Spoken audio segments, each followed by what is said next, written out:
तो जी आज की वीडियो है one of the most requested videos, क्योंकि इसमें दिए जाएंगे आपके सवालों के जवाब। और आपके जो सवाल हैं वो हमारे बारे में नहीं, वो है नॉर्वे के बारे में। तो बहुत से लोगों ने कहती है बाबा उधर हो जाओ, उधर हो जाओ।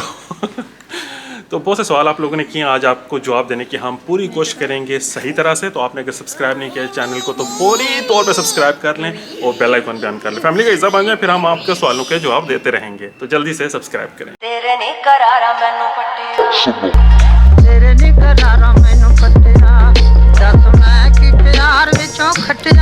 तो जी अभी हम पहुंचे नाश्ता करने के लिए। नाश्ता करते हुए हम आपके सवालों के देंगे जवाब। हाँ जी, तो सबसे पहले जो सवाल किसी ने किया वो किया है कि I follow your channel, thank you. आप हेल्थ केयर इन नॉर्वे के बारे में वीडियो बनाए हैं। Some people saying health care in Norway is slow and not that good. Apartment जो है उसको मिलते हुए महीनों लग जाते हैं, इसके बारे में बताएं। और इसी तरह का सवाल हमारे एक और भाई ने किया था जो कि इंडिया से हैं, सिराजुद्दीन। उन्होंने पूछा था कि I am from India, I want to know health care in Norway is slow and not that good. तो नॉर्वे की हेल्थ केयर के बारे में हम जवाब दे रहे हैं आपको एक बर्गर वाली जगह पे बैठ के। वाह क्या क्या मज़े हैं। लेकिन मैं आपको जो बताऊंगा वो मेरा जो एक्सपीरियंस है उस हवाले से होगा। तो इस वजह से हो सकता है ये 100% ठीक ना हो, लेकिन मुझे लगता है ये सवाल हमें वसीम भाई से पूछना चाहिए था, लेकिन उस वक्त हम सवाल जवाब नहीं कर रहे थे नॉर्वे के बारे में, तो इसलिए मैं पूछ नहीं सका। एक तो चीज़ होती है जो बेसिक होती है, वो है जनरल फिजिशियन जो आपका होता है, उसके पास आपने जब जाना होता है तो उसमें आपको फौरी तौर पे अमूमन टाइम नहीं मिलता, उसमें 1-2 दिन बाद आपको टाइम मिलता है। ये होता है जो इमरजेंसी के बगैर होता है। अगर आपको कोई इमरजेंसी हो फिर टाइम फ़ौरन भी मिल सकता है, या फिर आप ले के वक्त जा सकते हैं।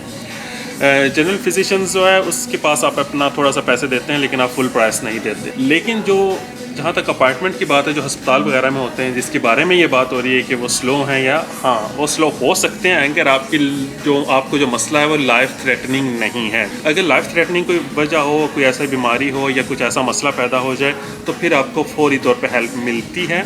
लेकिन अगर लाइफ थ्रेटनिंग नहीं है तो हो सकता है आपको महीनों इंतज़ार करना पड़े। जैसे अगर आपके घुटने पे चोट लगी है या आपका कुछ इस तरह का ऑपरेशन होना है तो उसमें हो सकता है आपको महीनों लग जाएँ। लेकिन हम बात कर रहे हैं जो फ्री इधर सहूलत है हेल्थ केयर के हवाले से। अगर आप प्राइवेट जाना चाहते हैं तो आपको पूरी तौर पर टाइम मिल सकता है, लेकिन प्राइवेट वाला बहुत महंगा है तो लोग बहुत कम जाते हैं। लेकिन ये कि अगर आपको कोई ऐसा मसला है जिसमें फौरी हेल्प की ज़रूरत है तो वो फौरी आपको मिल जाती है। ये हमारा एक्सपीरियंस है जो हमने देखा था। जब जुल्फी भाई भी बीमार हुए, अम्मी को भी काफ़ी मसले रहे हैं, तो जब भी हमें हेल्प चाहिए होती है फौरी तौर पे मिल जाती है, और ये बिल्कुल फ्री है। किसी दिन वसीम भाई से मिलेंगे और इस बारे में ज़्यादा तफसीली अंदाज में बात कर लेंगे, और शायद सलमान हाशमी भाई और हमारे एक और भाई डॉक्टर बन गए अरहम शेख भाई, उनको भी बुलाएंगे। तो फिर इस तरह किसी दिन इस मौजू पे ज़रा तफसीली वीडियो बन जाएगी। और जो अगला सवाल है वो है इशाल फातिमा की तरफ से। वो पूछ रही हैं कि B2 पास करने के लिए टिप्स दें। तो बेसिकली B2 जो वो पूछ रही हैं वो नॉर्वेजियन लैंग्वेज कोर्स का एक मयार है। पहले होता है A1, फिर B1 एंड B2। हाँ A2 भी होता ही होगा, फिर C1 भी है। लेकिन B2 जो है वो ज़रा थोड़ा एडवांस है, हाई लेवल है। तो उसके बारे में जो टिप्स हैं मेरे ख्याल में स्मीन से लेते हैं, क्योंकि स्मीन ने B1 पास किया हुआ है, B2 नहीं किया हुआ, लेकिन B1 पास किया हुआ है। तो सीधा सोचिए हूँ टिप्स ज़्यादा से ज़्यादा यही है कि जितना ज़्यादा आप किताबें पढ़ें, नॉर्वेजियन किताबें, नॉर्वेजियन टीवी देखें, उससे बहुत बंदा सीखता है। वो आपकी मदद करेगा एक तो ग्रामर वगैरह सीखने में, और दूसरा जो है लहजा जो आपका नॉर्वेजियन बनता है, क्योंकि आप सुन के बहुत ज़्यादा सीख सकते हैं। और तीसरा ये कि पहले आपको क्राइटेरिया हर पता होने चाहिए कि नॉर्वेजियन ज़ुबान के क्राइटेरियाज़ हैं लिसनिंग, रीडिंग, राइटिंग, और चौथा क्या जो बोलना होता है वो ओरल एग्ज़ाम सॉरी। तो ये चारों आपके पूरे होने चाहिए। दूसरा ये है कि आप जितने ज़्यादा स्मार्ट होंगे, जितने ज़्यादा कॉन्फिडेंट होंगे, पढ़ाई में अच्छे होंगे, तो आप जल्दी सीख लेंगे।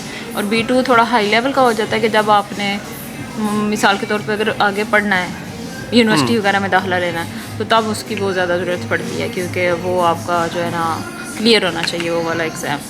और BA1 जो है वो आपका चल जाता है जैसे कॉलेज तक, या थोड़ी बहुत आप जॉब भी अगर साथ करते हो तो उससे भी बहुत मदद मिल जाती है। अगर पाकिस्तान में ये मुझे नहीं पता। अच्छा चलें जिधर भी है, लेकिन ये है कि जैसे भी आप एक ज़ुबान सीखने के लिए आपको जितनी वो वोकेबलरी जो ग्रामर है, और जैसे वो हमारे इंग्लिश में वो सिखाते हैं आपको टेंसेस वगैरह, तो उसी तरह ये सारा देखते हैं। मतलब एग्ज़ाम जब हो रहा होता है उन सारी चीज़ों को पूरा करना पड़ता है। आपकी वोकेबलरी कैसे है, आपकी ग्रामर कैसी है, आपका जुमला बनाने का तरीका कैसा है, वो अगर ठीक है तो फिर ज़ाहिर आप क्लियर कर लेते हैं। बेसिकली चीज़ एक्चुअली ये है कि आपने ना अपनी ग्रामर पे बहुत तवज्जो देनी होती है। ये तो ऑब्वियसली जो भी आप लैंग्वेज सीख रहे हैं उसमें ग्रामर जो है बहुत इंपॉर्टेंट रोल करती है। आप देखें कि आप उर्दू बोल रहे हैं और ग्रामर टोटली गलत हो जाती है तो फिर बड़ा फ़र्क पड़ता है और फिर आप ज़रा पास भी नहीं कर सकते। तो अगर नॉर्वेजियन के लिए भी आपको ग्रामर थोड़ी सही रखनी पड़ेगी, वोकैबुलरी होगी तो फिर आपके लिए बहुत इजी हो जाएगा। लेकिन अगर आप जो बेसिक्स हैं वो समझ लेते हैं कि ग्रामर किस तरह चलती है और एक्चुअली थोड़ी बहुत इंग्लिश की तरह है लेकिन टोटली इंग्लिश की तरह भी नहीं है, तो वो भी थोड़ा सा आपको जुदा करना पड़ता है इंग्लिश से नॉर्वेजियन को। तो ये चीज़ें थोड़ी अगर आप याद रखें और बस थोड़ी तवज्जो दें ग्रामर पे, तो मुझे लगता है कि आप पास कर सकते हैं। लेकिन ये कोई बड़े प्रोफेशनल टिप्स नहीं है, ये हमारी तरफ से जो थोड़ी बहुत हमारा एक्सपीरियंस है नॉर्वे में उस हिसाब से टिप्स हैं। हमारे जी बर्गर्स चेक करें, अभी हम ज़रा बर्गर्स वगैरह खा लें, फिर उसके बाद हम आपके सवालों के देंगे जवाब। तो जी अगला सवाल हम देखते हैं जो कि हमारे एक भाई मनप्रीत सिंह हैं, उन्होंने किया है। और एक्चुअली जो मैंने वीडियो बनाई थी जिसमें मैंने सैलरी वगैरह की बात की थी कुछ दिन पहले नॉर्वे के बारे में, तो उसमें मैंने बताया था कि जो काम करते हैं ग्रोसरी स्टोर वगैरह में उनकी जो सैलरी पर आवर वो कितनी है। तो उसके जवाब में ये कहते हैं कि भाई आप कौन से नॉर्वे में रहते हो, 160 क्रोन पर आवर आज से 5 साल पहले था, अभी स्टार्टिंग 205 क्रोन से हो रही है वगैरह वगैरह, जो नए लोग आए उनके लिए।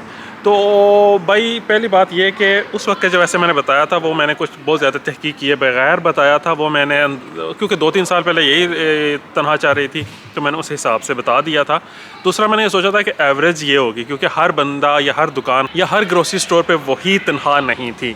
तो अभी मैं आपको बताता हूँ कि नॉर्मली ये होता है इधर कि ये जो तनख्वाहें सेट करते हैं ग्रोसरी स्टोर या हर एक ब्रांच में जो भी आप जहाँ भी काम कर रहे हैं, वो अमूमन आपकी जो लेबर यूनियन होती है वो और वो जो यूनियंस होती है आपके काम देने वालों की, उनकी यूनियंस आपस में मिल के बैठती हैं और फिर वो तनख्वाह आपकी हर साल डिसाइड करती हैं कि कितनी बढ़नी है और क्या हिसाब किताब होना है। तो अभी आपके सामने स्क्रीन पे 2024 की जो ताज़ा तरीन अभी जून के महीने में उनकी डील हुई है वो आपके सामने आ रही होगी ग्रोसरी स्टोर जो काम करते हैं उनमें।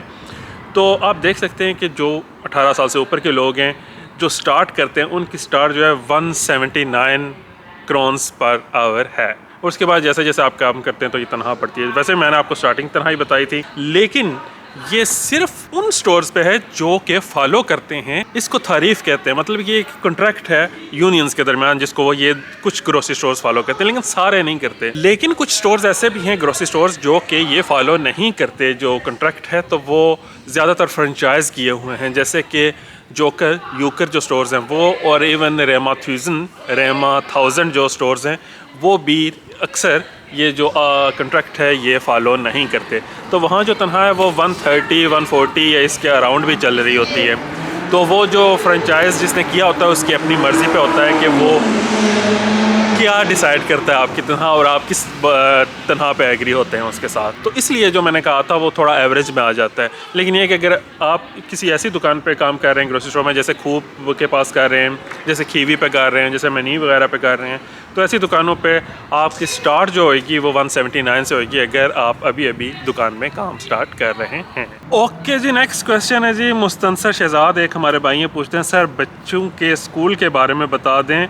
न्यू मूव होना, बच्चे 5-6 ईयर्स के हैं, मतलब 5-6 साल के बच्चे हैं, तो 6 साल में तकरीबन स्कूल स्टार्ट होता है यहाँ। इसका मतलब है कि जो आपका 5 साल का बच्चा अगर होगा तो वो किंडरगार्टन एज में होगा, लेकिन शायद आपको मूव होते साथ ही किंडरगार्टन में जगह नहीं मिलेगी। इसका मतलब है कि स्कूल ही स्टार्ट होगा। तो स्कूल में ये है कि ऑब्वियसली आपको स्कूल में जगह मिल जाएगी, चाहे जैसे भी करके आपको जगह दे दी जाएगी। और आपने कोई स्पेसिफिक बात नहीं पूछी कि स्कूलिंग के हवाले से आप क्या जानना चाहते हैं। आप जिस जगह पे रह रहे होंगे वहाँ जो करीबी स्कूल्स होंगे उन्हीं में से किसी एक में आपके बच्चे को जगह इंशाल्लाह मिलेगी। और ये कि स्कूलिंग यहाँ फ्री है, तो इस हवाले से आपको कोई टेंशन लेने की ज़रूरत नहीं है, कोई यूनिफॉर्म लेने की ज़रूरत नहीं है, कोई किताबें पेंसिलें किताबें कापियाँ कुछ लेने की ज़रूरत नहीं है। अगर आपके बच्चों को आगे जाके स्कूल में लैपटॉप या इस तरह की किसी चीज़ की इस्तेमाल की ज़रूरत है वो भी आपको उधर से ही मिलेगी। तो आपको इस बारे में टेंशन लेने की कोई ज़रूरत नहीं है।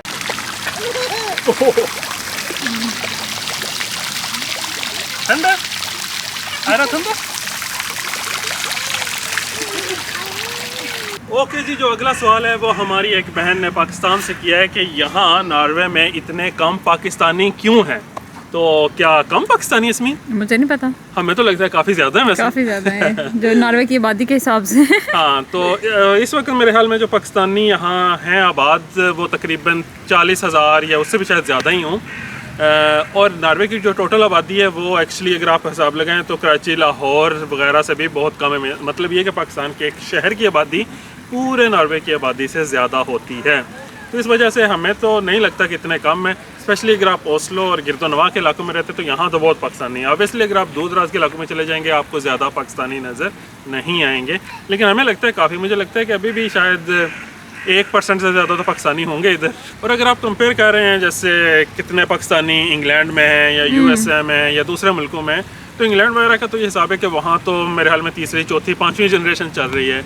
यहाँ जो पाकिस्तानी पहले आए थे वो तकरीबन 70s के स्टार्ट में आए थे। तो इस हिसाब से आप देखें तो यहाँ पाकिस्तानियों को आबाद हुए बहुत ज़्यादा अरसा नहीं हुआ। और यहाँ की वैसे वीज़ा पॉलिसी जो है पिछले कुछ अरसे में बहुत स्ट्रिक्ट भी हो गई है। आगे बढ़ते हैं और आगे जो सवाल पूछा जा रहा है कि सर अस्सलाम वालेकुम, नॉर्वे आने का क्या तरीका है? और इस तरह के सवाल मुझसे बहुत पूछे जाते हैं इंस्टाग्राम पे भी, यूट्यूब पे भी और बाकी सोशल मीडिया पे भी कि नॉर्वे आने का क्या तरीका। कुछ लोग अपनी थोड़ी सिचुएशन भी बताते हैं कि हमारी ये सिचुएशन है, आप हमें बताएं कि नॉर्वे कैसे आ सकते हैं। तो इसका जवाब मैं एक्चुअली थोड़ा बहुत पहले दे चुका हूँ अपने व्लॉग्स में, अपनी वीडियोज़ में, कि मैं आपको कोई ऐसा तरीका नहीं बता सकता क्योंकि मेरा ना इस बारे में मैं कुछ जानता हूँ और ना एक्चुअली इतना आसान है कहीं भी एक्चुअली आना किसी भी यूरोपियन कंट्री में। लेकिन ये कि नॉर्वे में तो एक्चुअली जैसे हम बात कर रहे थे कि वीज़ा पॉलिसी जो है बहुत स्ट्रिक्ट है। नॉर्वे में बेसिकली आने के, अगर आप हमारे देसी लोगों की बात करते हैं, इंडियन पाकिस्तानी, तो उनके आने के बेसिकली सिर्फ 3 तरीके हैं। जो नंबर 1 तरीका है वो तो है कि शादी करके जो आते हैं अपने स्पाउस वीज़े पे जो आते हैं। दूसरा जो तरीका है वो है स्टडी वीज़ा। और तीसरा जो तरीका है वो है वर्क परमिट, लेकिन उसके लिए ज़रूरी है कि आपको ऑलरेडी जॉब मिले नॉर्वे में। तो अगर आपको ऑलरेडी जॉब नॉर्वे में मिल चुकी है या आपकी कंपनी जो इंटरनेशनल अगर कोई कंपनी है उसकी ब्रांच अगर कोई नॉर्वे में भी है वो आपको ट्रांसफ़र कर रही है यहाँ, तो तब आप नॉर्वे आ सकते हैं। ये जो तीसरा तरीका है ये ज़रा मुश्किल है क्योंकि इसमें आपके पास ऐसी एक्सपर्टीज़ होनी चाहिए जो एक्चुअली नॉर्वे में जिनकी ज़रूरत है। शायद IT में भी कुछ हो सकती हैं, लेकिन बेसिकली अगर आप जैसे इंडियन कोई रेस्टोरेंट है और उसके लिए आप उनको चाहिए कोई शेफ़ जो कि इंडियन खाना बना सके और यहाँ इतने ज़्यादा शेफ़ नहीं है जो इंडियन खाना बना सके, तो फिर इस तरह शायद मंदिर में पंडित चाहिए होते हैं, मस्जिद में इमाम चाहिए होते हैं, इस तरह के वीज़े बाज़-औक़ात मिलते हैं। लेकिन ये वीज़े जो है तादाद में काफ़ी कम होते हैं क्योंकि आप देखें मसलन अगर इमाम की बात करें तो कितनी मस्जिदें हैं और कितनी मस्जिद इनको ज़रूरत है कि पाकिस्तान से इमाम को बुलाया जाए या दूसरे मुल्कों से बुलाया जाए। तो मतलब कहने का ये है कि ये वीज़ा जो है इतना कॉमन नहीं है। स्टडी वीज़ा जिस पे आजकल सबसे ज़्यादा पाकिस्तानी या इंडियन आ रहे हैं, और स्पाउस वीज़ा तो बहुत अरसे से चल रहा है, लेकिन ये कि अब उसमें भी काफ़ी हद तक सख्तियाँ आई, इतनी आसानी से वो वीज़ा नहीं मिलता।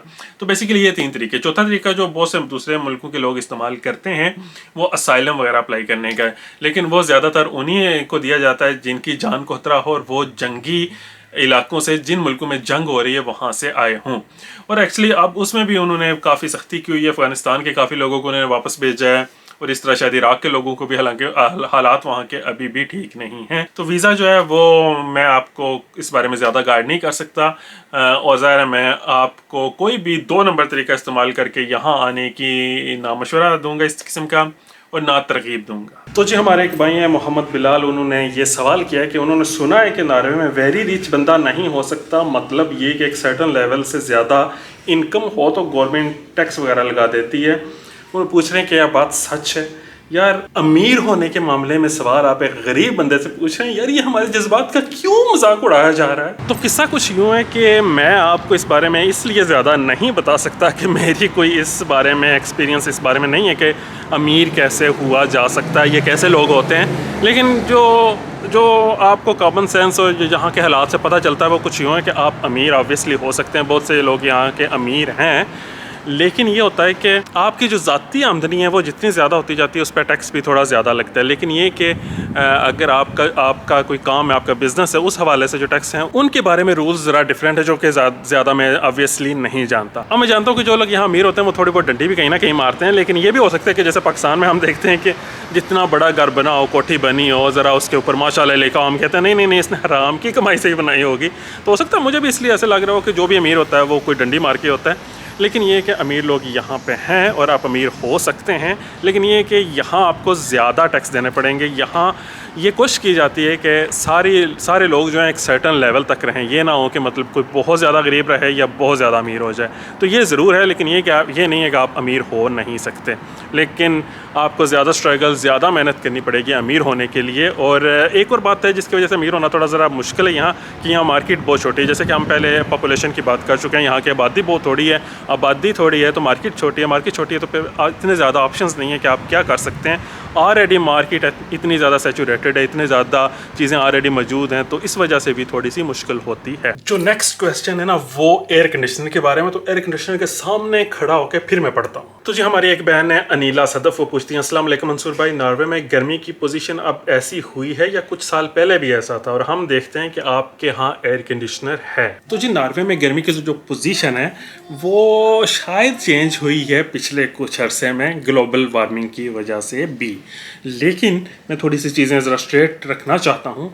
वो ये हैं कि अब ग्लोबल वार्मिंग की वजह से ऑब्वियसली जो समर डेज़ होते हैं नॉर्वे में वो थोड़े ज़्यादा होते जा रहे हैं। साल में जो समर डेज़ होते हैं तो नॉर्वे वालों ने हिसाब रखा हुआ है अगर टेम्परेचर 20 डिग्री सेंटीग्रेड से ज़्यादा होगा वो समर डे होगा, अगर 25 से ज़्यादा होगा तो वो मेरे ख्याल में हाई समर डे होगा, और अगर 30 से ज़्यादा होगा टेम्परेचर तो वो ट्रॉपिकल डे होगा।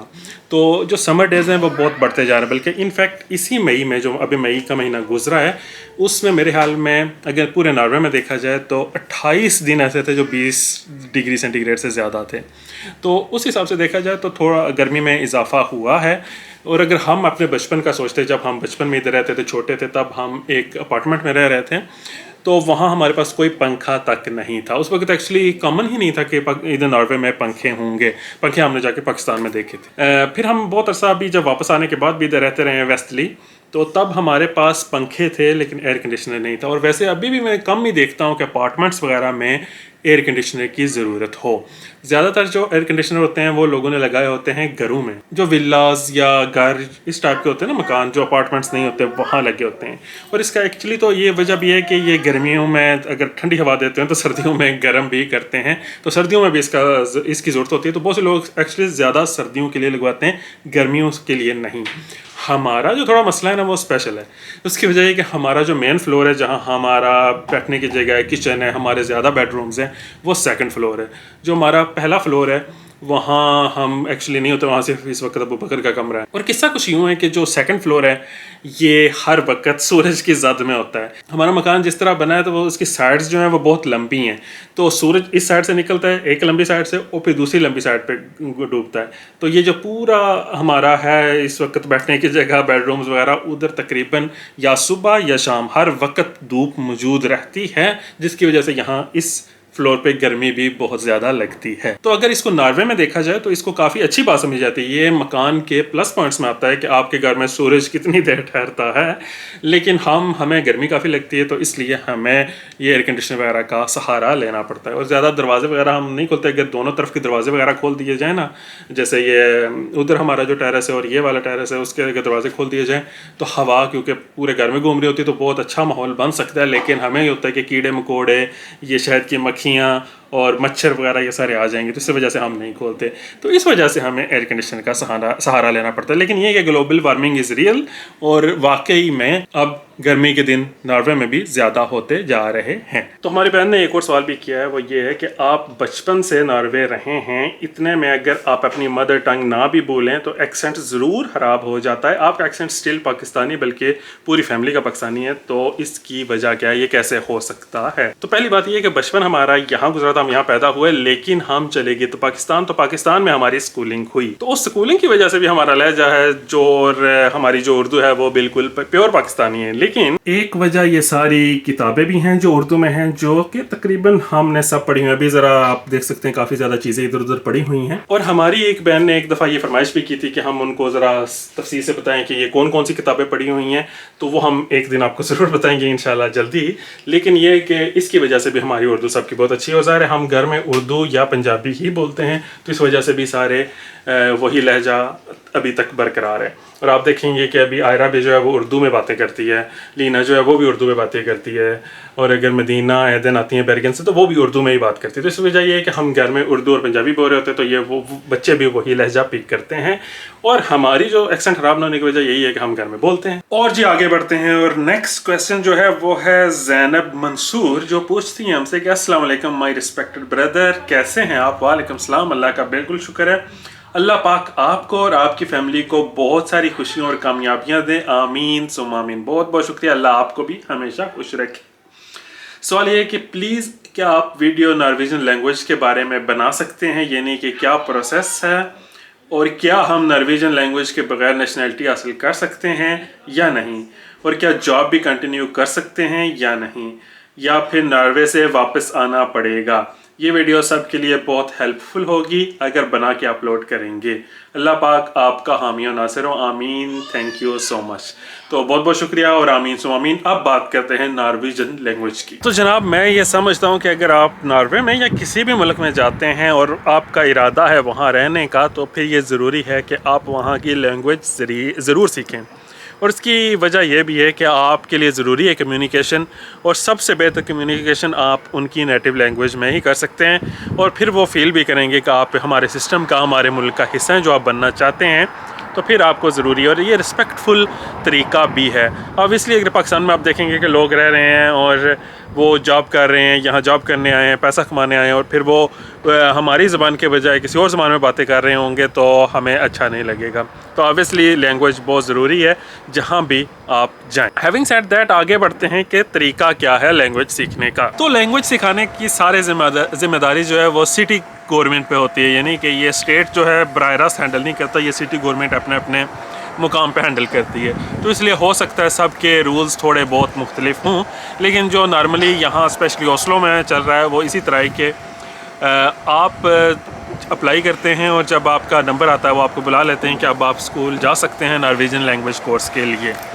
और जैसा आपने कहा कि नेशनैलिटी के लिए, तो नेशनैलिटी के लिए और वीज़े के लिए भी आपको कुछ रिक्वायरमेंट्स हैं जो नॉर्वेजियन लैंग्वेज के हिसाब से आपको पूरी करनी पड़ती हैं। अब मेरे ख्याल में तो इस तरह है कि अगर आप किसी से शादी करके आते हैं जो नॉर्वेजियन है, या फिर आप असाइलम वगैरह पे आते हैं, इस तरह का कोई सिलसिला है, तो फिर आपके लिए ये नॉर्वेजियन जो लैंग्वेज कोर्स है वो फ्री होगा। लेकिन अगर आप किसी ऐसे बंदे से शादी करके आते हैं जिसको सिर्फ वर्क परमिट इधर मिला हुआ है, या वो स्टडी वीज़े पे इधर है, तो फिर आपको अपने लैंग्वेज कोर्स की फ़ीस जो है ख़ुद देनी पड़ती है। और जो इस तरह जिसको खुद पैसे देने पड़ते हैं, उनके लिए जो रिक्वायरमेंट है वीज़े के लिए या नेशनैलिटी के लिए आगे जाके, वो ये है कि आपको 300 आवर्स 300 घंटे आपके पूरे होने चाहिए, जिसमें 250 घंटे जो हैं वो लैंग्वेज के होते हैं और 50 घंटे जो हैं वो सोशल स्टडीज़ के होते हैं, यानी कि अपने माशरती उलूम जिस तरह होता है पाकिस्तान में। लेकिन अगर आपको ये नॉर्वेजियन कोर्स फ्री में मिल रहा है, यानी कि अगर आप शादी करके आए हैं या अगर आप वैसे कहीं बाहर रहे हैं तो अभी वापस आए हैं, किसी भी सूरत में जो अगर आपको फ्री में मिल रहा है, तो फिर आपके लिए 600 आवर्स हैं जो आपने कंप्लीट करने होते हैं। उनमें से 550 मेरे ख्याल में जो है लैंग्वेज के होते हैं, और 50 जो हैं वो सोशल स्टडीज़ के ही होते हैं।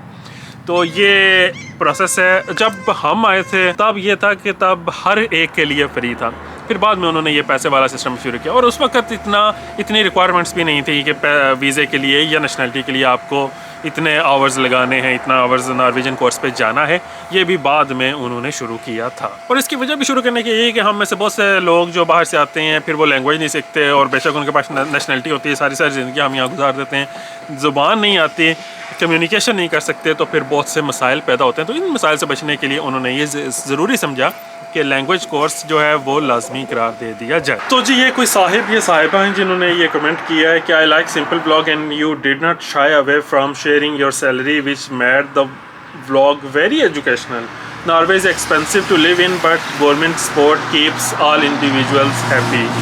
Please share how do you work and survive in Norway without speaking fluent local language. यानी कि नॉर्वेजियन फ्लुएंटली बोलने के बावजूद आप कैसे सर्वाइव कर सकते हैं। तो एक्चुअली ये थोड़ा सा सोच के ना या कमेंट देख के मुझे थोड़ा सा दुख हुआ है लेकिन आप इस हद तक आराम से बोल लेते हो कि कम्युनिकेशन ईजी हो जाए। और अब ज़ाहिर है आप जानते हैं कि मैं एक जनरल स्टोर पे काम करता हूँ as a assistant manager, team leader की हैसियत से, तो आपको हर वक्त बात करनी पड़ती है, सिर्फ अपने जो वर्कर्स हैं सिर्फ उनसे नहीं, सिर्फ कस्टमर से भी नहीं, बल्कि मुख्तलिफ़ कंपनीज़ के कंसल्टेंट्स भी आते हैं, आपके जो ऊपर बॉसेस हैं, मैनेजर्स हैं, उनसे बातें भी करनी होती हैं।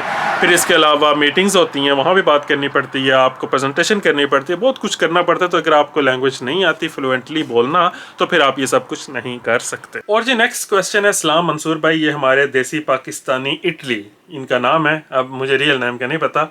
वो पूछ रहे हैं कि भाई मैं पाकिस्तान से हूँ, मैं यूरोप इटली में रहता हूँ, मैं इधर कुकिंग का काम करता हूँ, मेरी सैलरी 1750 यूरोज़ होगी, जो कि नॉर्वे में मेरे हाल में तकरीबन 18-20 हज़ार नॉर्वेजियन क्रोन्स बनती है। अगर नॉर्वे मूव होता हूँ तो रेस्टोरेंट लाइन में कितनी सैलरी मिल सकती है और रूम रेंट कितना है? Please reply when you are free. तो अगर हम बात करें सैलरी के हवाले से, तो मैं चेक, क्योंकि अब ज़ाहिर है मेरा कोई तजुर्बा नहीं है इस ब्रांच में, मैं सच किसी कुक को जानता नहीं हूँ जो देसी रेस्टोरेंट्स में काम करता हूँ, क्योंकि मुझे लगता है कि आप तो देसी खाना बनाते होंगे।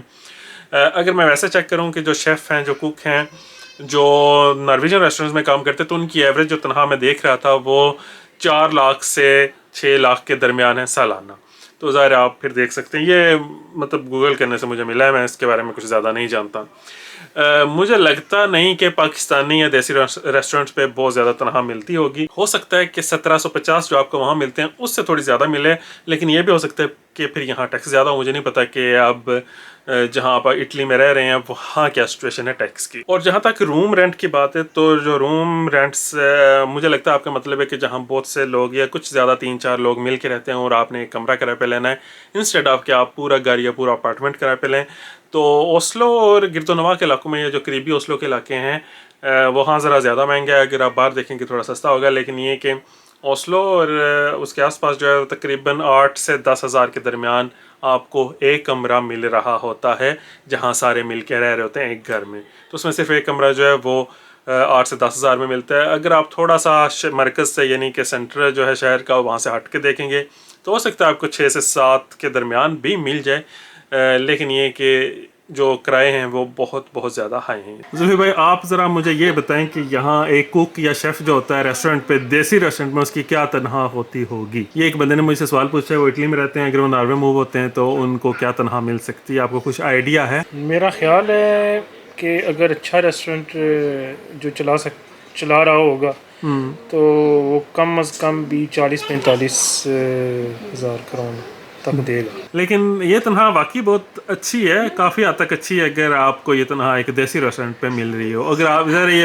हम बात नहीं कर रहे जो ब्लैक में काम कर रहे होंगे, ये प्रॉपर टैक्स के साथ काम है। लेकिन मेरा नहीं ख्याल कि पाकिस्तानी जो रेस्टोरेंट है वो इतनी ज़्यादा देते होंगे, लेकिन देने चाहिए। तो जी एक भाई हैं इधर जिनका नाम है ज़ैनुल आबिदीन, ये व्लॉगर नहीं है ज़ैनुल आबिदीन, खैर कोई और है। उन्होंने मुख्तलिफ मेरी वीडियोस के नीचे 3 बार मुख्तलिफ किस्म के कमेंट्स किए हैं, जो मैं आपको सुना देता हूँ और फिर हम इसके बारे में हल्की फुल्की बात कर लेंगे। पहला जो कमेंट था कि Norway is a good country but there are few negative points. Number 1 था extreme cold dark weather, number 2 language barrier, number 3 था वाइट नॉर्डिक सुपरमेसी, नंबर 4 था child protection agencies Barnevern, government can take your kids away, very painful for parents, be careful, high tax. और उसके बाद उन्होंने कुछ दिनों बाद एक और कमेंट किया, वो बहुत लंबा कमेंट था जिसमें था Norway is beautiful Nordic Scandinavian country, lot of government support, welfare benefits, पर Norway is expensive, language problem, bad weather, too cold, and most important, Norway is very dangerous if you have kids. There is child protection agencies called Barnevernet. They can kidnap and take away your kids without any warning, etc. Norway consider children are the property of state.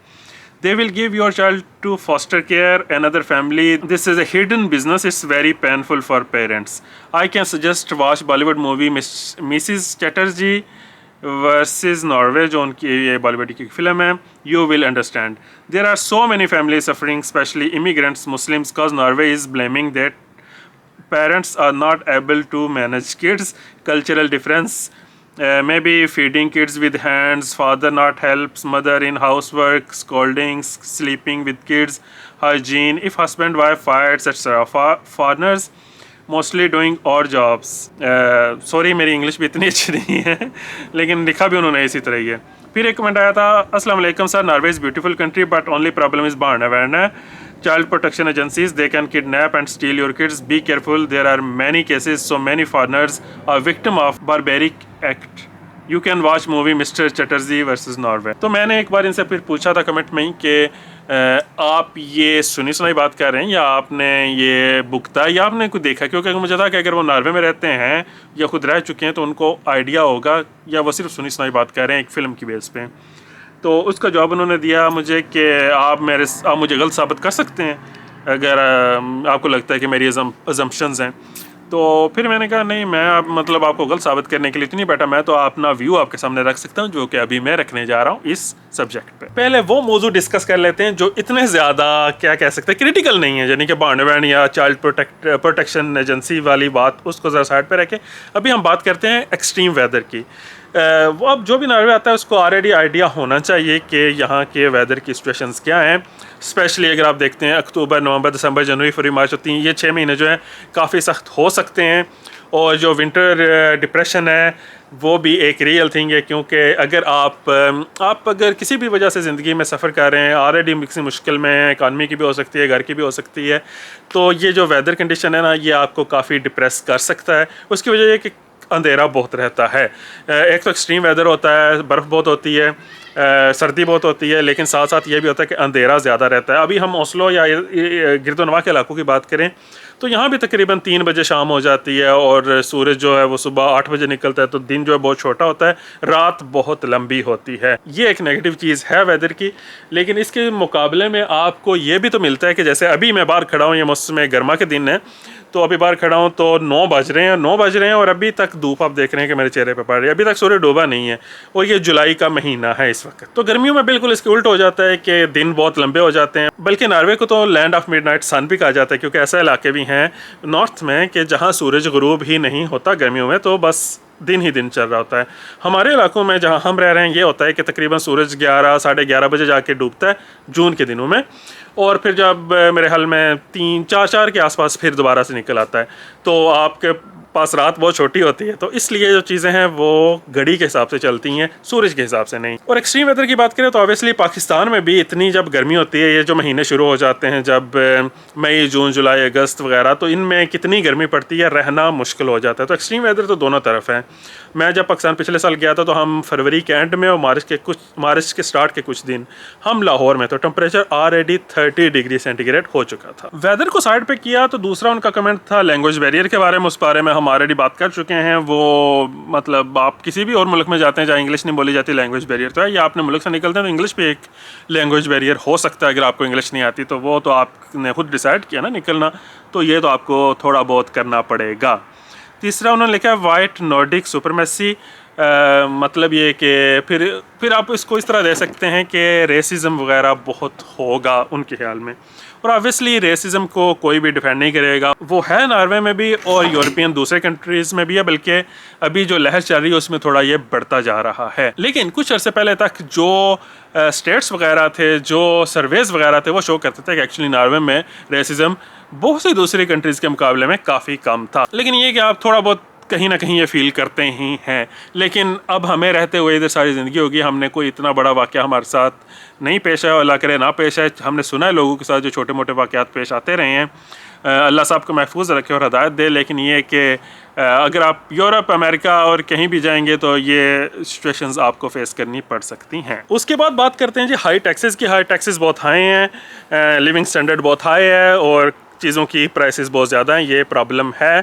लेकिन ये problem जो taxes की बात है तो वो ये भी है कि आपको सहूलतें भी वैसी ही वापस मिलती है। जैसे मैंने बताया था कि जो आपका इलाज वगैरह है वो फ्री है, स्कूलिंग फ्री है, आप बीमार होते हैं तो आप काम पे नहीं जा सकते, उसके लिए आपको पैसे मिलते हैं। फिर जब आप किसी वजह से काम नहीं कर पाते तब भी आपको मिलते हैं, मतलब हर जगह से आपको पैसे मिल रहे होते हैं।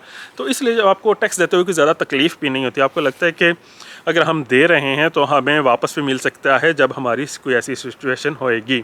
और वैसे भी बच्चों के पैसे आपको मिलते हैं, मतलब इतना कुछ आपको मेरा होता है कि मुझे नहीं लगता कि ये इतने ज़्यादा हाई टैक्सेस जो हैं बहुत ज़्यादा प्रॉब्लम करते होंगे। और अभी बात करते हैं बार्नेवेन के बारे में, जो कि है चाइल्ड प्रोटेक्शन एजेंसी, और इस फिल्म की जो बॉलीवुड ने बनाई थी इस बारे में। जहाँ तक बात है कि ये चाइल्ड प्रोटेक्शन एजेंसी कोई कारोबार है तो ऐसा नहीं है। इसका एक बुनियादी मकसद है, वो है कि जो बच्चे हैं उनकी प्रोटेक्शन की जाए, ऑब्वियसली जैसे नाम से जाहिर है। अब बहुत से दूसरे इदारों की तरह मैं ये मानने के लिए बिल्कुल तैयार हूँ कि बार्नेवेन में से भी गलतियाँ होती हैं और बहुत बड़ी गलतियाँ होती हैं, बिल्कुल ऐसे जैसे दूसरे किसी भी इदारे से होती हैं। और इसकी बुनियादी वजह कई बार ये भी होती है कि वो हमारा कल्चर नहीं समझ पाते और फिर हमारी भी गलती होती है कि हम अपना कल्चर इम्पोज करने की कोशिश करते हैं। जैसे कि हमें पता है कि हम बच्चों को अगर पाकिस्तान में रहते हैं तो एक आध थप्पड़ इधर उधर लगा दिया, इतनी कोई बड़ी बात नहीं समझी जाती, कान मरोड़ दिया, कोई बड़ी बात नहीं है। लेकिन यहाँ ये बड़ी बात है, जब वही चीज़ें हम यहाँ करते हैं तब ज़्यादा प्रॉब्लम शुरू होती है। लेकिन अब उस फिल्म को ज़रा साइड पर रख के मैं आपको ये बताता हूँ कि अब हमारी पूरी ज़िंदगी तकरीबन इधर गुजर चुकी है। हम 11 साल शायद पाकिस्तान में रहे हैं, इसके अलावा बाकी हमारी सारी उम्र जो है वो नॉर्वे में ही गुजरी है। तो इस तरह हमारे बहुत से ज़ाहिर लोगों से राब्ते भी हैं, हम जानते भी हैं लोगों को। तो हमारे जानने वालों में से या जिनको मैं पर्सनली जानता हूँ उनमें से आज तक किसी के बच्चे लेके बार्नेवेन नहीं गया। बार्नेवेन के केसेस लोगों के बने, मैं कुछ 2-3 लोगों को जानता हूँ जिनके केसेस बने हैं, लेकिन उनमें हमेशा ये होता है कि जैसे किंडरगार्टन में या स्कूल में बच्चों ने कह दिया कि हमें मामा ने या बाबा ने मारा है, तो तब ये केस बनता है। लेकिन ये कि वो बच्चे आपको उठा के फ़ौरन नहीं ले जाते, वो बहुत एक्सट्रीम कंडीशंस होती हैं जिनमें वो उठा के लेके जाते हैं। पहले वो आपको यही करते हैं कि आपको कोर्स पे बुला लेंगे, आपको समझाएंगे, आपको कहेंगे कि ये तरीका है, हम आपकी हेल्प करेंगे बच्चों की परवरिश में। लेकिन वो आपका ये नहीं कि बच्चे उठा के किडनैप करके, जैसे शायद फिल्म मैंने खुद नहीं देखी, लेकिन मैंने जो सुना है वो कुछ इतना ज़्यादा मुझे कन्विंसिंग नहीं लग रहा था। स्पेशली वो उस खातून के शायद पॉइंट ऑफ व्यू से ही बनाई गई फिल्म, और उसमें ज़ाहिर बॉलीवुड का मसाला भी ऐड किया गया है ठीक ठाक किस्म से स्टोरी बनाने के लिए। ऐसा बिल्कुल नहीं है कि अगर आप बच्चों को हाथ से खिलाते हैं या ऐसा चीज़ें करते हैं तो कोई मसला होगा, वरना इस तरह की चीज़ें ना हर पाकिस्तानी या इंडियन या देसी घर में हो रही होती है। लेकिन ऐसा कोई सीन नहीं है, हर बंदा अपने घर में खुश है जब तक आप बच्चों को मारते नहीं हैं, जब तक कुछ आपके घर में इस तरह की फ़ाइटें नहीं होती, इस तरह की मतलब लड़ाइयाँ नहीं होती कि पुलिस को इन्वॉल्व होना पड़े, तो ज़्यादा मसले नहीं होते। लेकिन जहाँ तक ये सिचुएशन है जब घर में ज़्यादातर मियाँ बीवी इस तरह लड़ रहे हो कि एक दूसरे को मार रहे हो, जो कि ज़्यादातर ज़ाहिर मर्द ही मार रहा होता है, जब वो मार रहा हो, जब पुलिस को बुलाना पड़े बार बार, जब बच्चों को खाना ना मिल रहा हो इतने दिन से, इस तरह की बहुत सिचुएशन है जिनमें ये बार्नेवेन को मैदान में आना पड़ता है। तो बेशक बहुत सी गलतियों के बावजूद ये इदारा जो है ये एक अच्छी चीज़ पे बना है और उसका मकसद भी अच्छा है। तो मैं यहाँ ज़ाहिर बार्नेवेन को डिफेंड करने के लिए नहीं बैठा, लेकिन मुझे पता है कि उस केस के बारे में यहाँ उस वक्त काफ़ी बातें हुई थी जब ये फिल्म भी आई थी। तो ये भी था कि ये सिर्फ फिल्म उस खातून के पॉइंट ऑफ व्यू से बनाई गई थी। उनके हस्बैंड ने भी इतराज़ किया था कि मुझे विलन के तौर पर पेश किया गया, और शायद फिल्म में ये नहीं बताया गया कि किस तरह उनकी आपस में लड़ाइयाँ किस लेवल पर जा रही थी, किस तरह पुलिस बार बार इन्वॉल्व हो रही थी। और जब बच्चे अपने घरों में माँ बाप को लड़ते देखते हैं या माँ को पिटते हुए देखते हैं तो उनकी नफ्सियात पे क्या असर पड़ता है या वो किस तरह के इंसान बनते हैं, वो हम एक्चुअली अपने माशरे में काफ़ी हद तक देखते रहते हैं। और यहाँ भी जो बच्चे इस तरह के इन्वायरमेंट में बड़े होते हैं उनकी जो पर्सनैलिटी है वो किस तरह तबाह होती है वो भी हमने देखा हुआ है। तो इसलिए सिर्फ ये ब्लेम कर देना कि इनकी गलती है, ऐसा भी नहीं है। उस फिल्म में जो चीज़ें की गई थी शायद दिखाया गया था कि जो वो हिंदू रिचुअल्स करते हैं या जो उनका देसी तरीका कार था उसकी वजह से बार्नेवेन को बहुत प्रॉब्लम हो रही थी। ऐसा कोई सीन नहीं था, क्योंकि ये बहुत कॉमन है, यहाँ हर बंदा ऐसे ही कर रहे होते हैं और किसी को कोई प्रॉब्लम नहीं होती, ना कोई इस पर बार्नेवेन आता है, ना इस पर कुछ शिकायतें वगैरह लगाई जाती हैं। तो ये था मेरी तरफ से बार्नेवेन वालों का जवाब। लेकिन बहुत से लोगों को ऑब्वियसली इस पर इतराज़ भी होगा जिनके साथ कुछ ज्यादती हुई होगी। लेकिन जिस तरह की तस्वीर इन भाई साहब ने खींची थी तो ऐसा लग रहा था कि इधर 40,000 पाकिस्तानी रहते हैं तो 40,000 के जिनके बच्चे हैं ना सब के लेके उठा के चले गए होंगे, ऐसा बिल्कुल नहीं है। तो जी आप ज़रा हमें बताना पसंद करेंगे कि ये जो बार्नेवेन है उसके बारे में आप दोनों के क्या हालात हैं या आप क्या सोचती हैं इस बारे में? बार्नेवेन अब नॉर्वे में एक इंस्टीट्यूट है जो बच्चों की होता है बेसिक नीड्स की केयर करते हैं, और यहाँ पे हमारे देश में बहुत ज़्यादा इनकी ना मिस इन्फॉर्मेशन बहुत फैली हुई है।